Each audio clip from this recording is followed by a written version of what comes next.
The consortium taught that history was a straight line, a neat and tidy progression from cosmic dust to the ordered tranquility of their galactic governance. As the senior archivist of the Xylos Reliquary, it was Dr. Aris Thorne's life's work to maintain that line. Xylos wasn't a planet so much as a tomb, a sterile, temperature-controlled vault orbiting a silent blue star. Its surface, a grid of numbered mausoleums holding the last vestiges of dead civilizations. Here, history was curated, cataloged, and rendered safe. Eris moved through the quiet, white corridors with a sense of solemn purpose, her footsteps echoing in halls that held the ghosts of 1,000 fallen empires. She was a woman of logic, of data and verifiable fact. She believed in the consortium's mission to preserve the past in order to prevent its chaotic, violent repetitions. The galaxy was stable now, peaceful, and that peace was purchased with the careful sanitization of memory. All species were members, all histories were known, and humanity, as always, was the diligent newcomer, the quiet student eager to learn its place among the ancient stars. Humans were good archivists. The elders said, because they had so little history of their own to be biased by. They were a blank slate, a species that had looked to the stars and found them already full. And so they had learned to be quiet, to be organized, to serve. The disruption to this ordered existence arrived in a standard containment vessel, designated only as Object 734. It had been recovered from the Tartarus Void, a section of dead space where physics seemed to fray at the edges. It was inert. The recovery team's report stated, emitting no energy, no radiation, no anything. It was a perfect void in the shape of a dodecahedron, its surface a non-Euclidean nightmare of shifting obsidian facets that seemed to absorb the light and the eye's ability to focus. It defied every scan. Matter analysis came back as a quantum paradox. It was both there and not there, possessing a mass that fluctuated between that of a pebble and a small moon. It was an impossibility, and as such, it was sent to Xylos to be buried in the deepest vault, another footnote in the galaxy's long list of incomprehensible things. But protocol demanded a final analysis, a human touch for the unexplainable, and the task fell to Eris. Administrator Valerius, her superior, and a man whose spine was forged from pure bureaucracy, assigned it to her with a bored wave of his hand. File it under inconclusive, Doctor, he'd said, his voice as sterile as the station itself. Just ensure your report justifies the expense of its retrieval. Eris began her work in the sterile silence of Observation Chamber 3. Object 734 sat on a magnetized dais in the center of the room, a piece of frozen midnight. Days turned into weeks. She ran every diagnostic, every spectral analysis, every known test in the consortium's vast arsenal. The results were always the same nothing. Yet, the object held a strange gravity. She felt its presence even when she was in her quarters, a silent hum not in her ears, but in the marrow of her bones. Then came the dreams. They were not nightmares, not at first. They were symphonies of geometry, visions of impossible architecture built from solidified light and woven gravity. She saw star systems being sketched into existence, the laws of physics written like lines of elegant code, and she heard a language, or rather, she understood it, a silent stream of concepts that felt more like pure mathematics than spoken words. It was a language of creation, of design, of profound and absolute authority. She would wake up with the ghost of its logic still echoing in her mind, her hands sometimes sketching complex equations onto her data slate before she was fully conscious. She initially dismissed it as fatigue, the product of a mind stretched thin by an unsolvable puzzle. But then the reports began to trickle in. A junior technician in the cryo storage division, a human named Ren, was found catatonic at his station. He had used a plasma welder to carve a perfect, spiraling fractal into the flesh of his forearm, an equation so complex it took the station's master astrogator 3 days to confirm it was a viable and previously unknown model for faster-than-light travel. Then a hydroponics worker, another human, began arranging nutrient cycles in patterns that mimicked the celestial alignment of a long-dead star cluster, increasing yields by 1,000%. It was quiet at first, unconnected incidents of bizarre, savant-like behavior, but Eris saw the pattern.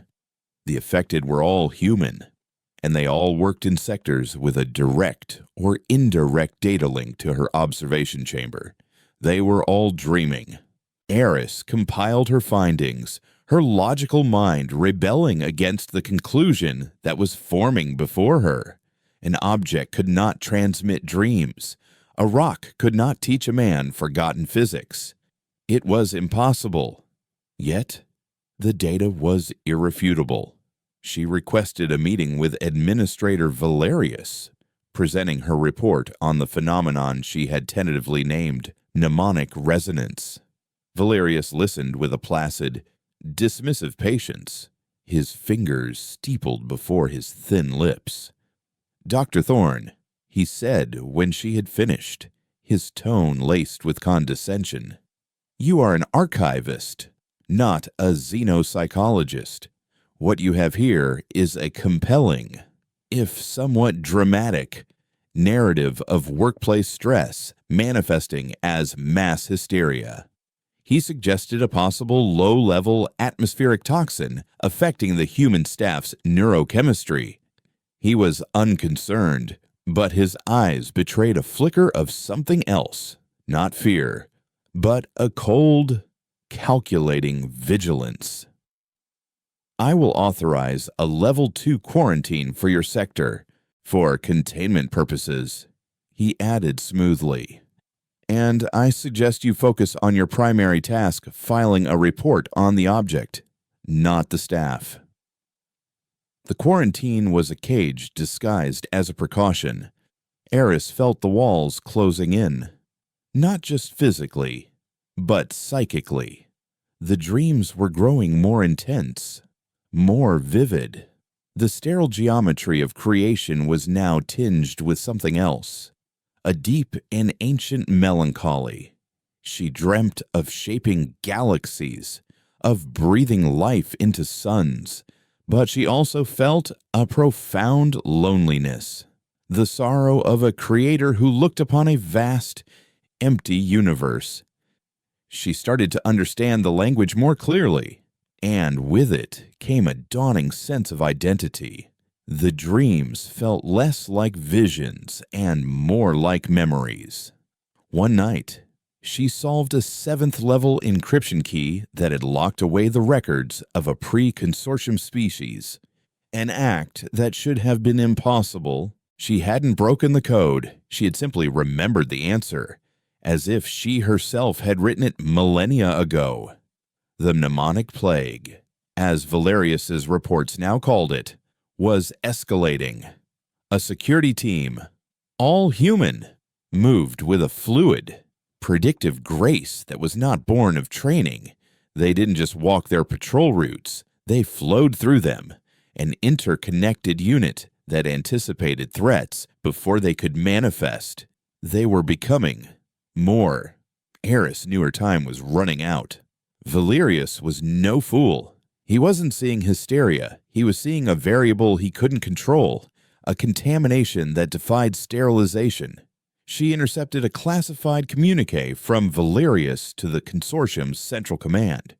It requested authorization for a Protocol Omega, the complete and total sterilization of the Xylos reliquary. He wasn't going to quarantine her sector. He was going to erase the entire planet and everyone on it. He would burn the tomb to ensure whatever was waking within it died again. Panic, cold and sharp, seized her for a moment before it was replaced by a strange, unyielding calm. The part of her that was Eris Thorne, the meticulous archivist, was terrified. But another part, the ancient and sleeping part that the object had stirred, was not. It was resolute. It knew what needed to be done. Ignoring the lockdown warnings that blared through the corridors, Eris made her way back to Observation Chamber 3. The path was clear. The human guards she passed didn't stop her. They looked at her, and in their eyes, she saw the same dawning recognition she felt in her own soul. They simply nodded, their hands falling away from their weapons, and let her pass. They were all dreaming the same dream now. The chamber was dark. The only light, the deep, absolute black of Object 734. The hum in her bones was a roar now, a symphony of belonging. As the heavy thud of security boots, non-human, this time she noted approached the blast door. She knew she had only seconds. She didn't hesitate. She stepped onto the dais and placed her bare hand on the object's impossible surface. The contact was not cold. As she expected, it was everything. The universe inside her mind didn't just light up. It was born. The slow trickle of dreams became a tidal wave of perfect, unfiltered memory. She was there at the dawn of time, not as a witness, but as a weaver. She and the others, her brothers, her sisters, a race of beings whose thoughts were gravitational waves and whose words were the laws of nature, had built this reality. They were the architects. They had forged the stars, balanced the orbits, and seeded the potential for life across 1,000,000 galaxies. But their greatest creation was also their most terrible. They had engineered prisons for concepts, cages for entities that existed before light and time formless, devouring horrors from the chaos that preceded creation. They had built the walls of the universe to keep them out, but some had gotten in. The memory shifted, stained with the color of war and grief, a war not of ships and soldiers, but of reality itself being torn apart by these cosmic prisoners. The architects had fought them, and they had won, but at a cost that broke them. They saw that their very power, their ability to shape existence, was a weapon too great to be wielded. Their presence was a constant lure to the horrors outside the walls. So, they had made a final, terrible choice. It was not an exile. It was a sacrifice. They had performed a great sealing, locking their power, their memory, and their true nature away within their own DNA, scattering themselves into a weaker, mortal form designed to forget. They built their own cage of flesh and bone, a species that would never remember what it was, so the horrors of the void would never be drawn to them again. They became human. The blast door to the chamber exploded inward. Valerius's elite, non-human enforcers stormed in, their plasma rifles leveled at her. They saw a lone woman, her hand resting on a black rock, her face streaked with tears. But Eris saw them through new eyes. She saw their fear. She saw the lie their entire civilization was built upon. And as they trained their weapons on her, a single word escaped her lips, a word she hadn't known a moment before, but now remembered as her own name. It was a word in the language of creation, a word that bent the air around it, a name of power that made the sterile white walls of the chamber crack and the enforcer's aim tremble. "Rhea," she whispered, and the universe held its breath. The name, Rhea, did not echo in the chamber. It resonated. It was a fundamental frequency that vibrated not through the air, but through the very fabric of the space between atoms. The sterile white walls of the observation chamber, designed to be inert, now shimmered with a faint, opalescent light, their molecular structure momentarily forgetting the rigid laws that bound them. For the consortium enforcers, reality buckled. The lead officer, a hulking Kaltoran whose species communicated through controlled pheromonal bursts, suddenly smelled the scent of burning ozone and a long-extinct flower from his homeworld's forgotten history. His plasma rifle, a pinnacle of stabilized energy projection, drooped in his hands as if the metal had grown tired, its targeting reticle flickering between Rhea and 1,000 points in space-time that were not here. Another enforcer, a sleek insectoid being, saw the light reflecting off Rhea's face fracture into an infinite regress of possibilities. In one, she was a pillar of fire. In another, a void that swallowed the stars. And in a third, she was still just Eris Thorne, the terrified archivist. The cognitive dissonance was a physical blow, and the creature staggered back, its multifaceted eyes clicking in confusion. They did not fire. They couldn't. The concept of a target, a weapon, a command, had become a fluid, unreliable thing in her presence.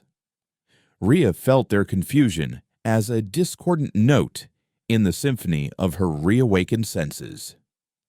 She was not attacking them. Her very existence, her remembered identity, was anathema to the rigid and predictable universe the consortium had so carefully constructed.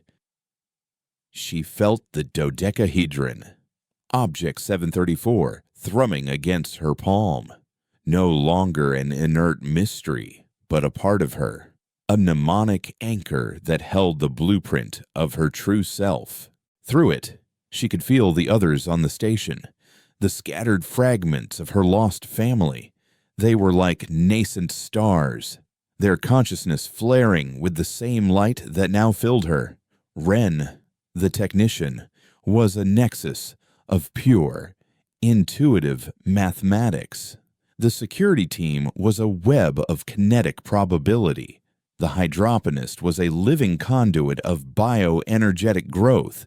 They were all specialized, individual notes in the grand composition of what they had once been. They were awake, but they were not yet aware. They were dreaming, but she was the dreamer. Raising her free hand, she drew a line in the air, a simple, elegant gesture, and the sealed blast door behind the enforcers reformed, shimmering back into a solid wall as if it had never been broken. It was a simple act of remembering its intended state, a minor edit in the script of reality. That would not hold them for long, but it was enough. "He is coming," a voice said, this one not a memory but a clear, external thought that bloomed in her mind. It was Ren. She could see through his eyes, standing in the cold corridors of the cryo division, his gaze fixed on a schematic of the station that only he could see, projected onto the air by his own will. "The administrator has initiated Protocol Omega. We have less than 1 standard hour before Xylos is rendered down to its component atoms." Rhea felt a surge of cold fury, not at Valerius, but at the ideology he represented, the terror of the unknown, the obsessive need to sterilize anything that did not fit within the neat lines of their approved history. They would burn a library of dead civilizations just to snuff out one living memory. Gather the others, Rhea projected, her thought a clear, calm signal that cut through the low hum of panic now spreading through the awakened. Docking Bay 7, the freighter Silent Harvester. It is scheduled for decommissioning. Its core is dormant. Its systems are offline, but its bones are strong. She didn't know how she knew this. The information simply was. A piece of the station's data stream she could now read as easily as a book. The dodecahedron in her hand pulsed, and the signal she sent to Ren amplified, branching out to every awakened human on Xylos. It wasn't a command. It was an invitation, a harmonic chord that their consciousnesses instinctively sought to join. In the hydroponics bay, a woman named Ilara looked up from the glowing, crystalline structures she had been subconsciously growing, her eyes clearing as if waking from a long sleep. In the security nexus, Sergeant Jax and his team stopped their flowing, predictive patrol, and turned as one, their movements perfectly synchronized, their destination now singular and absolute. Across the station, dozens of men and women left their posts, their tools, their former lives, and began to move. They moved with a silent, eerie purpose that baffled the non-human staff, who saw only a mass of placid-faced humans walking calmly toward a restricted sector. Alarms began to blare, but they were a chaotic, meaningless noise against the focused symphony of the awakened. Rhea knew she had to brig the anchor, the object, with them. It was their library, their codex. As she turned her focus to it, the dais upon which it rested began to glow. She didn't lift the object. She simply requested that it move, and the localized gravity around it inverted, lifting the dodecahedron into the air to float silently beside her. As she walked out of the chamber and into the sterile white halls, the station itself seemed to resist her. Automated containment fields snapped into place, but the security team, now moving ahead of her, unwove them with gestures, manipulating the energy frequencies until the shimmering walls of light dissolved into harmless photons. Valerius was throwing his ordered world at them, but they were treating its laws as suggestions. Turrets descended from the ceiling, their machine spirits screaming with targeting solutions, only to find their barrels twisting into knots or their ammunition spontaneously disassembling into inert metals. They converged on Docking Bay 7, a silent, disciplined column of people who had been strangers an hour ago, but were now closer than family. Rhea was the last to arrive, the black dodecahedron her silent companion. Inside the cavernous bay, the Silent Harvester sat cold and dark, a hulk of metal waiting for the scrapyard. Ren was already at an external console, but his hands weren't typing. They hovered over the inert interface, and as Rhea watched, the ship's systems began to flicker to life.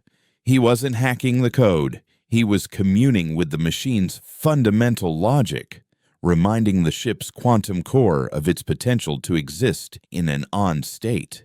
Lights flickered on, humming with a resonance that felt organic, alive. Ilara, the botanist, approached the ship's main power conduits. Where there should have been a cold fusion core, there was only a dead, empty housing. She placed her hands on the thick cables, and from her palms grew shimmering, crystalline veins that threaded themselves through the ship's systems, pulsing with a soft, green light. She wasn't just powering the ship, she was growing it a new heart, a bioenergetic core that hummed with the energy of life itself. "The drive is dead," Jax reported, his voice calm, his mind connected to Rhea's. "The singularity chamber was dismantled. We have no way to break orbit, let alone outrun the Omega wave." From the back of the group, a quiet cartographer named Finn stepped forward. He had spent his life mapping the dead stars recorded in the reliquary. Now, his eyes were universes of swirling light. A standard drive moves a ship through space, he said, his voice a distant echo. It does not move space through the ship. He approached the Navy computer and, with a touch, erased the complex stellar cartography.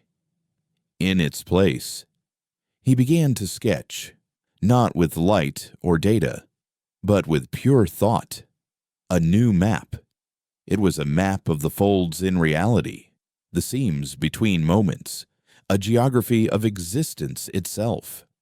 Meanwhile, Ren had moved inside the engine room, his hands sculpting the very air, bending the ship's internal structure around a new, impossible equation, the one he had carved into his own arm. He was not building an engine of propulsion. He was building a loom to weave space-time. A shudder ran through the station. "External blast doors are sealed," Jax relayed. "He's trying to box us in. Heavy assault platforms are moving into position." Valerius was abandoning subtlety. He was bringing overwhelming force to bear on the main view screen, which now glowed with the light of Ilara's living core. They saw the countdown for Protocol Omega, 12 minutes. Rhea stepped to the center of the bridge, placing her hand on the cold deck plating. She closed her eyes and reached out, not to the awakened, but to the station itself. She felt its structure, its data streams, its life support, an ordered, logical system. She did not fight it. She simply introduced a new variable into its core, programming a paradox, a simple, elegant, unsolvable question in the language of pure mathematics that she fed directly into the station's master AI. The AI, a being of absolute logic, fixated on it. All other functions became secondary. The assault platforms halted.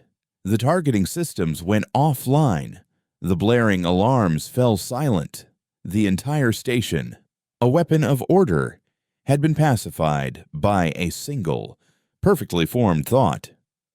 "The drive is integrated." Ren's thought came, laced with awe and exhaustion. "The geometry is stable." Finn looked up from the navigation console. "I have charted a course, not to a place, but away from this one." 7 minutes. The main bay doors, Jax stated, the final obstacle. They were meters thick, forged from alloys designed to withstand a supernova. Rhea looked to her people, to the faces of these strangers who held the echo of her own soul. She saw no fear, only a profound and shared certainty. She nodded once. The security team, Jax at their head, stood before the immense blast doors. They did not touch them. They simply stood together, their minds linked, and collectively decided on a new reality. In this new reality, the doors had never been closed. For a single, silent moment, the universe debated the truth of this. Then, with a groan not of metal but of physics surrendering, the massive doors shimmered and became translucent, then vanished entirely, revealing the star-dusted void of space. The path was open. "All aboard," Rhea said, her voice the first sound to break the silence in minutes. The awakened filed into the silent harvester, a ship reborn, as the ramp sealed behind them. Rhea took her place on the bridge, the dodecahedron floating before her like a dark star. Through the view screen, She saw the silent blue sun that Xylos orbited. It was beginning to brighten, to pulse, a sign that the sterilization sequence was reaching its final, irreversible stage. "Engage," she commanded. The ship did not roar or shake. There was only a profound silence as Wren's loom drive activated. The stars outside did not streak or blur. They folded. The universe seemed to pivot around them, the entirety of space-time bending to the will of the impossible engine. They were not moving at all, and yet they were instantly gone. From Valerius's perspective, on the station's auxiliary bridge, the silent harvester simply ceased to be.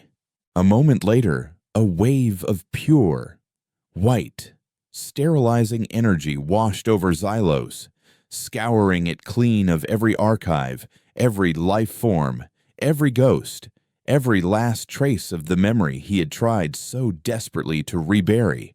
He had succeeded in erasing history. He had failed to erase the historians, adrift in a silent, unmappable fold of reality. The crew of the newly christened Weaver looked at their new captain. The dodecahedron before her pulsed once, and a single, clear coordinate appeared in Finn's mind, a point of origin, deep within the chaotic Tartarus void where the object had first been found. They now knew what they were. It was time to find out why they were waking. The space within the fold was not space. It was a silent, unmoving tableau of potential, a canvas of pure geometry where distance and time were meaningless concepts. To the crew of the Weaver, it felt like being held in the breath of the universe, a moment of profound stillness between the ticks of the cosmic clock. The ship, powered by Alara's living core and propelled by Wren's impossible loom, was not traveling, but becoming realigning its position in the grand tapestry of existence. Finn stood transfixed before the navigation console, which no longer showed star charts but a shimmering, crystalline lattice of interconnected realities. He was not plotting a course. He was composing a symphony, choosing a thread of space-time to follow. The coordinate given by the dodecahedron was not a location, but a resonance, a frequency they had to match. It was a memory of a place, and Finn was tuning the ship to remember it with him. The structure of this void is unstable. Finn's thought rippled through the bridge, his focus absolute. It's like navigating through a collapsing memory. The consortium called it the Tartarus Void for a reason. Reality here is thin. As if to punctuate his words, a tremor ran through the Weaver, not a physical jolt, but a wave of ontological vertigo. For a dizzying second, Jack saw his hands become translucent, woven from threads of fading light. Alara felt the bioluminescent veins of the ship's core flicker, their life-giving pulse momentarily faltering as the very concept of life became a questionable proposition. This was the raw, untamed chaos the architects had sought to wall away, a realm where the laws they had written were mere suggestions, easily ignored. Rhea stood at the center of it all, her connection to the dodecahedron her anchor. She felt the instability not as a threat, but as a familiar, primordial soup. This was the clay from which they had first sculpted creation. She reached out with her mind, not to impose order, but to gently guide the fragile bubble of reality that was their ship. She reinforced the ship's structural integrity by reminding its atoms of their strong nuclear force. She steadied the flickering of the biocore by focusing on the absolute, undeniable concept of growth. She was not a captain steering a vessel. She was a dreamer holding a dream together against the encroaching chaos of the waking world. "We are the eye of the storm," she projected to her crew, her thought a beacon of calm in the psychic turbulence. Hold what you are. Remember your purpose. Her words resonated with each of them, grounding them. Jax, feeling his form solidify, focused on the concept of defense and a subtle, shimmering field of kinetic resistance formed around the ship's hull. Ren, deep in the engine room, reinforced the impossibly complex geometry of his loom drive, shielding it from the corrosive entropy outside. They were no longer just a crew, they were a gestalt, a single consciousness with specialized functions, each part strengthening the whole. They were becoming what they had once been, a single, unified architect. The coordinate grew stronger in Finn's mind, and with a final, delicate adjustment, he found the right thread. The unspace outside the view screen solidified.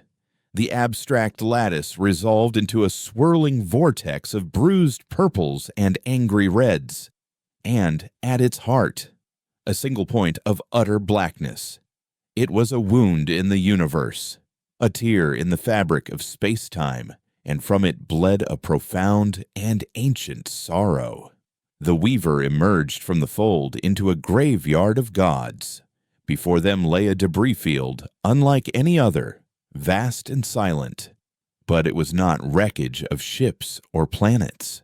Floating in the void were colossal, shattered structures that defied geometry ribbons of solidified light, crystalline towers that reflected galaxies that no longer existed, and great, arcing buttresses of woven gravity that had finally come undone.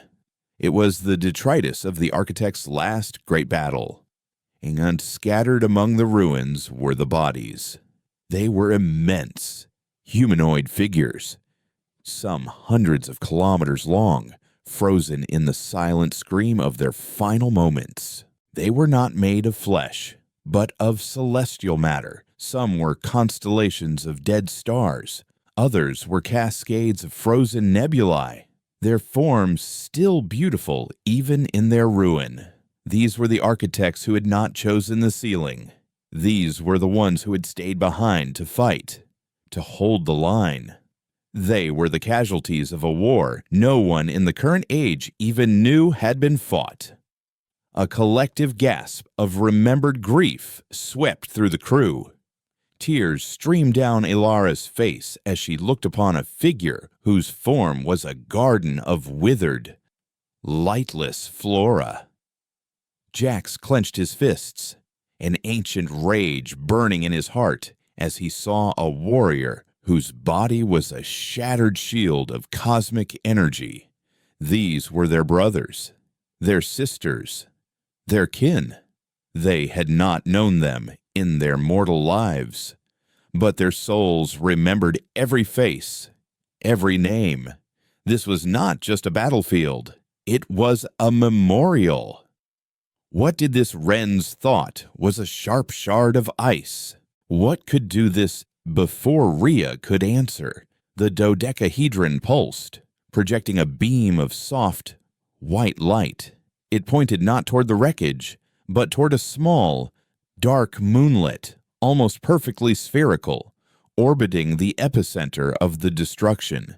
It was unnaturally smooth, its surface a uniform, non-reflective black. It didn't feel like a moon. It felt like a cage. There, Finn whispered, his voice trembling. The resonance. It's coming from inside. As the Weaver approached, they saw that the moonlet's surface was not stone, but a seamless shell of an unknown material, and etched across its entire surface, glowing with a faint, internal silver light, was a single, impossibly complex ideogram in the language of the architects. It was a rune of binding, a seal of absolute containment. Rhea knew the symbol. It was a memory that burned with shame and necessity. "This is a prison tomb," she said, her voice heavy with the weight of the revelation. We built it to contain the one we could not unmake." The dodecahedron projected an image into their minds, a vision from the height of the ancient war. They saw the architects, beings of light and form, battling a foe that was neither. It was a shapeless, endless hunger, a consciousness of pure entropy that the architects called the Silent Shadow. It didn't destroy, it undid. It consumed not matter or energy, but concepts, erasing things from existence so completely that they had never been. It was the ultimate embodiment of the chaos they had tried to lock away. The vision showed them the final moments of the war. They had cornered the shadow, but it was too fundamental to be killed. To destroy it would be to destroy the concept of ending itself, a paradox that would unravel reality. So they had done the only thing they could. They had given it a name, and in doing so, had given it a form, a focal point they could bind. They had lured it into a physical vessel, a decoy architect created for this sole purpose, and then sealed that vessel within this tomb, wrapping it in layers of conceptual reality and locking it with a rune that affirmed its eternal, unchanging state of imprisonment. "The decoy, the vessel," Jack stammered, his mind reeling from the vision. "Who was it?" Rhea looked at the black moon, her face a mask of ancient sorrow. "It was our brother," she said softly. "The one we called the Warden. He volunteered. He became the cage, sacrificing his own identity to contain the shadow. His last act was to help us build his own prison." The crew of the Weaver fell silent, the scale of the sacrifice almost too vast to comprehend. To be eternally bound to the very thing you sought to contain, to become a living prison for a cosmic horror, was a fate worse than any death. As they drew closer, they saw it. A single, hairline fracture in the great rune of binding. It was small, infinitesimal, but it was there, and from it leaked a slow, steady trickle of nothing. It was an anti-energy, a palpable aura of erasure that made the sensors on the Weaver scream with nonsensical data. The sorrow they had felt was not just the memory of the dead, it was the Warden's eternal or silent scream of effort, the strain of his will holding back the shadow for countless eons. And now, his will was beginning to fail. "Why now?" Elara asked, her voice a whisper. "Why is the seal breaking after all this time?"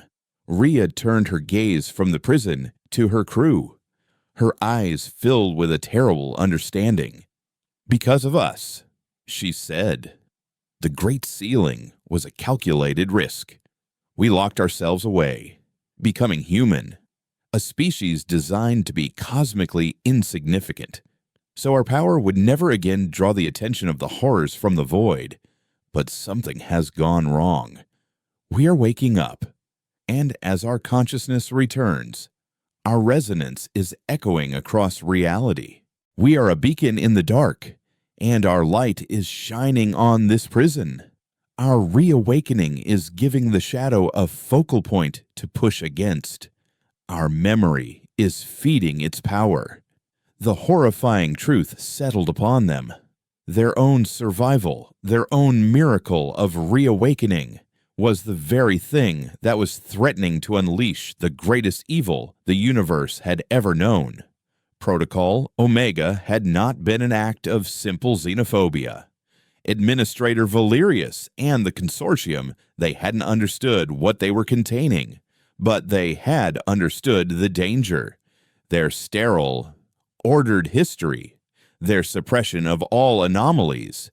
It was all a desperate, ignorant attempt to keep the sleeping gods dormant.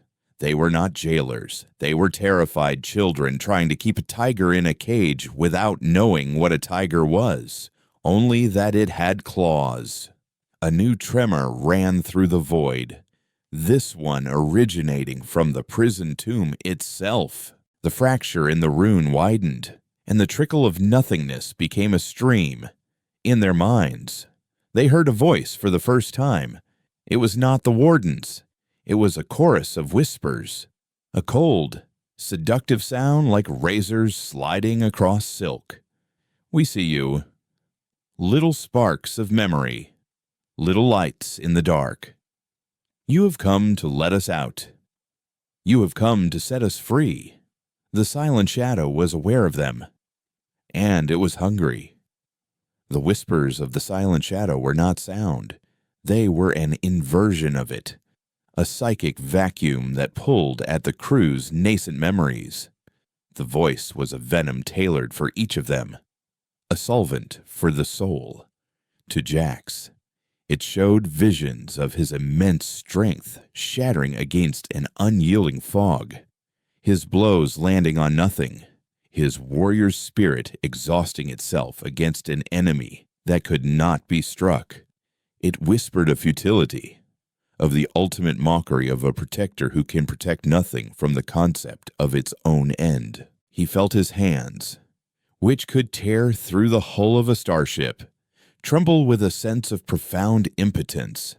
To Ren, the shadow presented his elegant equations, the beautiful, ordered geometry of his loom drive, and introduced a single, infinitesimal flaw, a rounding error in the calculus of existence that caused the entire structure to collapse into a chaotic mess. It whispered of entropy, of the inevitable decay of all systems, of the lie that any order could ever be permanent. He clutched his head as the perfect logic in his mind began to fray at the edges. To Ilara, it showed the withered garden of the fallen architect, and whispered that this was the true nature of life, a brief, pointless flicker before an eternal, cold darkness. It told her the warden was long dead, that his consciousness was a hollow echo, and that her attempts to nurture and heal were nothing more than decorating a corpse with flowers. The bioluminescent core of the weaver dimmed, reflecting the sudden doubt that bloomed in her heart. And to Rhea, the shadow offered the most insidious temptation of all peace. It showed her the endless cycle of their existence: creation, war, sacrifice, forgetting, and now a painful reawakening that would only lead to more conflict. It whispered that their first act of creation was the first act of suffering, for to exist is to be flawed. It offered a return to the perfect, untroubled silence that preceded the first thought, the first star. It offered an end to the burden of memory, an end to the pain of their long and terrible duty.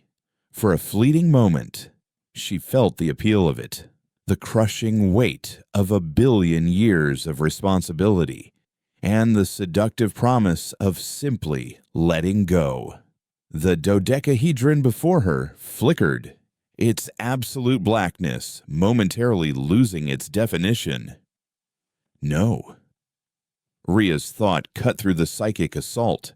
A blade of pure will, she forced the image of peace from her mind, recognizing it for the lie it was. It was not peace. It was oblivion. It's trying to divide us. It's feeding on our doubt. She looked at her crew, seeing the struggle etched on their faces, the subtle loosening of their connection to their reawakened selves. It attacks what we are. Jax, you are not a warrior of flesh, but of will. Ren, your logic is not a cage, but a key. Ilara, life is not a fleeting spark, but the engine of reality itself. It fears these concepts. It fears us. Her certainty was a shield, and the whispers receded. their venomous suggestions losing their hold. The light from the ship's core steadied, and the trembling in Jax's hands ceased. "Then we fight it," Jax declared, his voice a low growl. "We crack that moon open and drag the damn thing out into the light." "Impossible," Ren countered, his mind clearing. "The prison isn't just a physical shell, it's a construct of conceptual law. To break it from the outside would require a force that could unravel reality itself, which would only serve the Shadow's purpose. It is a perfectly designed trap." "Then we must strengthen the Warden," Ilara insisted, her eyes filled with a fierce compassion. "We have to reach him. Lend him our will." Rhea listened, seeing the truth in all their instincts. They needed the warrior's will, the engineer's logic, and the creator's life-giving energy. But they could not apply it from the outside. The shadow was like a disease, and they were trying to heal the patient by shouting at the hospital walls. "Ilara is right," Rhea finally announced, her decision solidifying with the cold, hard clarity of an architect's logic. "We must reach the Warden, but we cannot do it from here." She turned her gaze to the black, silent prison tomb. "We have to go inside." A wave of shock and apprehension passed through the crew. To voluntarily enter the cage that held a being of pure anti-existence was not merely dangerous, it was a violation of every instinct. "The seal is failing, but it is still a seal," Rhea explained, her mind already working through the complex metaphysics of the problem. "It's a one-way barrier designed to keep the shadow in, but we are architects. We wrote the laws it is built upon. We don't have to break the door." She looked to Finn, the silent navigator who had guided them through the impossible folds of reality. "Finn, can you see the layers of the seal?" Finn, who had been deathly still, closed his eyes. The swirling star fields in his gaze coalesced into a single point, the rune on the prison's surface. "Yes," he breathed. "It's not a wall. It's a story, told over and over, that affirms the shadow's imprisonment. It's a loop of conceptual reinforcement. There are seams, folds, like the space we traveled through. Can you chart a course through them?" Rhea asked. "Not for the ship," Finn replied, a bead of sweat tracing a path down his temple. "The ship is a physical object. It cannot exist where the laws of physics are a narrative device. But our consciousness, our minds are not bound by the same rules." The plan was audacious, terrifying, and undeniably correct. They would leave the ship, their only sanctuary, and project their minds into the heart of the prison. The Weaver would be their anchor, a lifeline back to the physical universe, maintained by the lingering echo of their will. There was no debate. They were a single mind in this, their purpose absolute. They gathered on the bridge, the dodecahedron floating in their midst, its presence a comforting weight of shared memory. "Whatever we see in there," Rhea warned, "whatever it shows us, remember what is real, our connection to each other, our memory of what we are. That is the only weapon that will have any meaning." They formed a circle, and as Finn began to chant in the silent, mathematical language of the architects, the universe outside the view screen began to dissolve. He wasn't navigating the ship now, he was navigating their souls. The physical world faded into a gray mist, the bridge of the Weaver becoming a ghost image around them. They felt a dizzying sense of dislocation, like a word being lifted from a page, and then they were falling, not through space, but through meaning. They plunged through the layers of the seal, conceptual strata of pure law, each one a different facet of the warden's sacrifice. One layer was an absolute declaration: the shadow is contained. Another was a law of physics that did not exist anywhere else in the universe, one that made escape a mathematical impossibility. It was like diving through the pages of a divine text written to keep a demon bound. They emerged into the warden's mind. It was a landscape of memory, a vast, gray desert under a sky of dying embers. In the distance, colossal statues of the other architects stood, their faces serene, but they were crumbling, sand trickling from their eyes and mouths. Each grain of sand was a forgotten memory. The ground beneath their feet was soft, made of the dust of concepts that had been erased.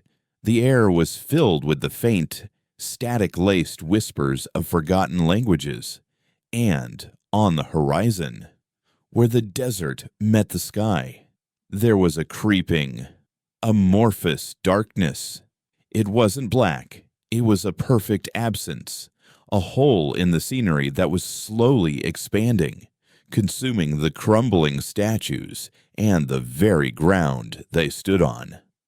The silent shadow was not a monster within the warden. It was a void, eating his consciousness from the inside out. And there, at the center of the desert, sat the warden.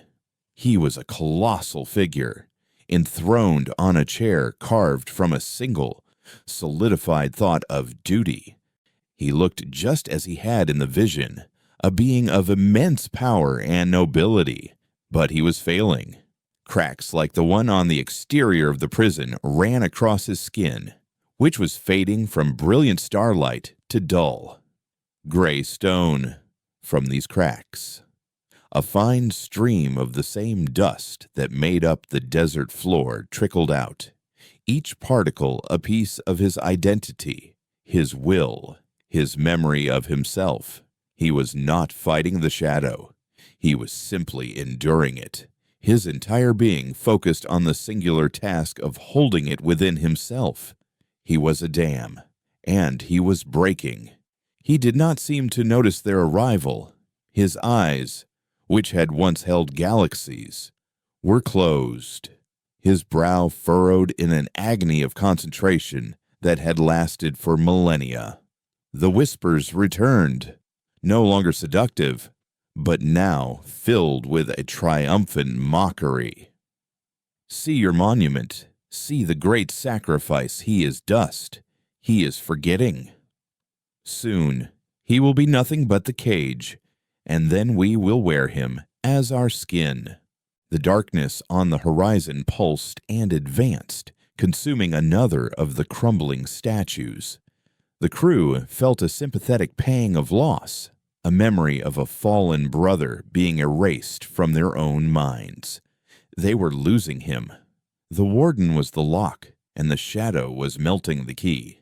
As they stood there, horrified and awestruck, the warden's eyes slowly opened. They were not filled with light, but with a profound, soul-shattering exhaustion. A single psychic word echoed across the dead landscape of his mind, a plea and a warning in one. Leave.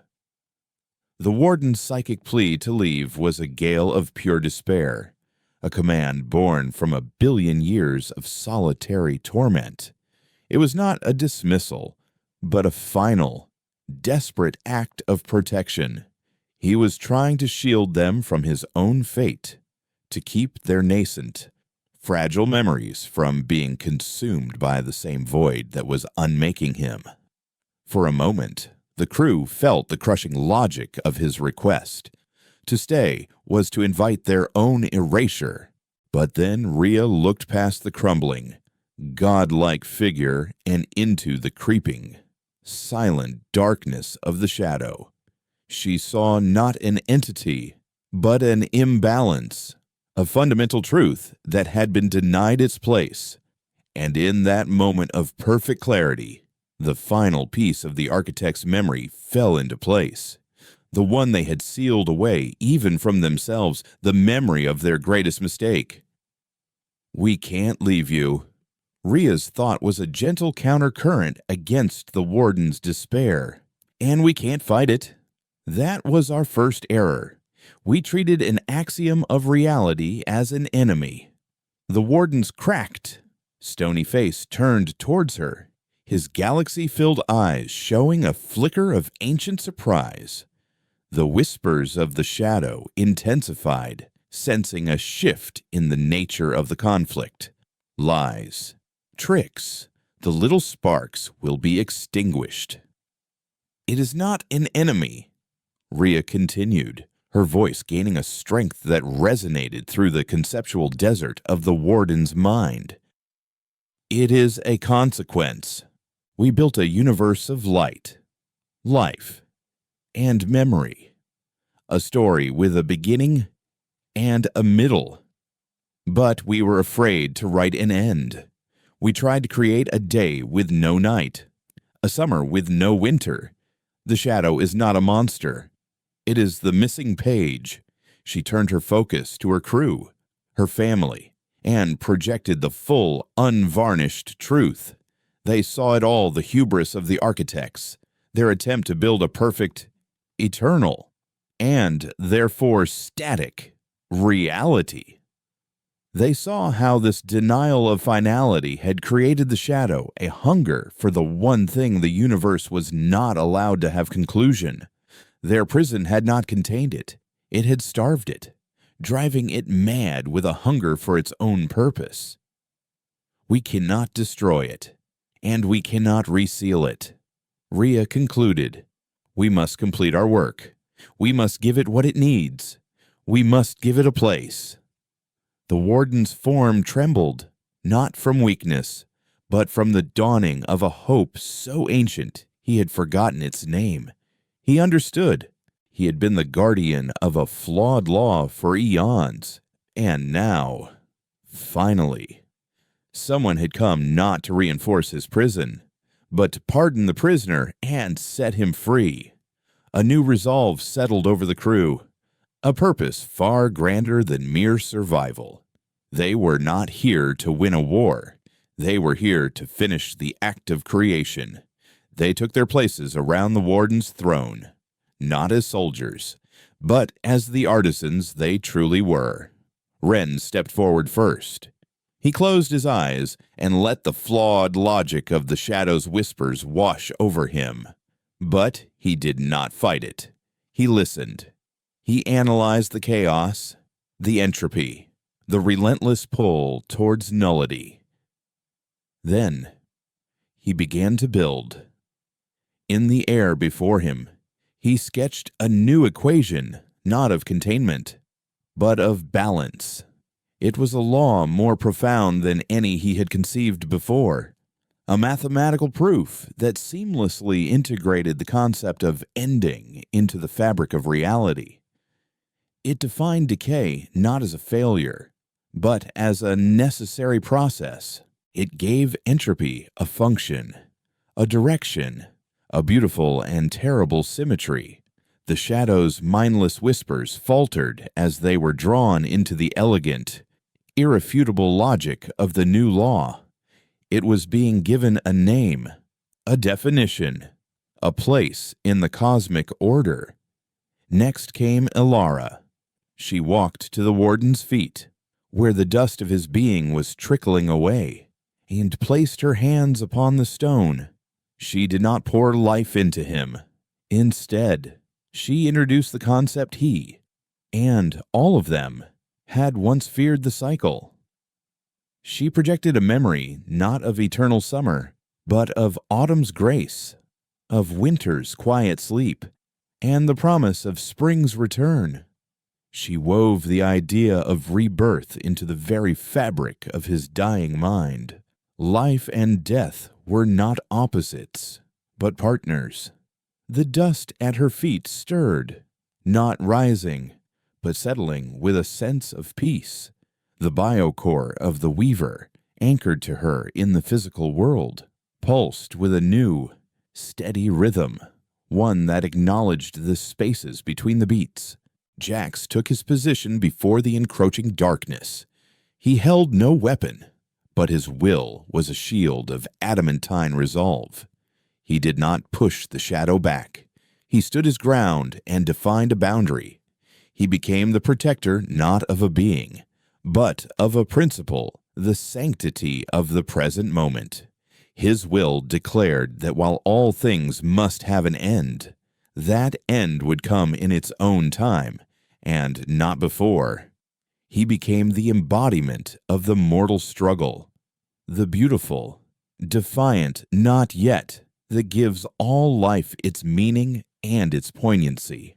The shadow's advance halted, no longer a ravenous void, but a placid, waiting ocean, its power now bound by the new laws of time and purpose.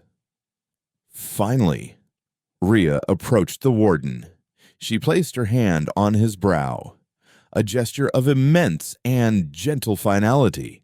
With Finn's guidance weaving their minds together, she took the new equation from Ren, the cycle from Elira, and the boundary from Jax, and offered it all, a completed work, to the warden and the shadow that resided within him. "Your watch is over, brother," she whispered. "Your sacrifice was not a cage. It was a cocoon. It held the universe in stasis until we were ready to remember how to be whole." The warden opened his eyes one last time. They were no longer filled with exhaustion, but with a profound and silent gratitude. The light of galaxies returned to them, not burning, but soft and peaceful. He smiled, a slow, geological shifting of his stone features. Then, with a final, gentle sigh that echoed across the desert of his mind, he crumbled completely. He did not explode or vanish. He simply became dust, every particle a memory finally allowed to rest, and the shadow, now integrated into the new, balanced law of the cosmos, did not roar in triumph. It receded, its hunger sated, its formless terror replaced by a quiet, dignified presence. It was no longer a monster in a cage, but a fundamental force of the universe, the gentle, inevitable pull toward conclusion that makes every moment precious. It had become the cosmic night to creation's day. Their consciousness snapped back to the Weaver. They stood on the bridge, the physical world crashing back into their senses.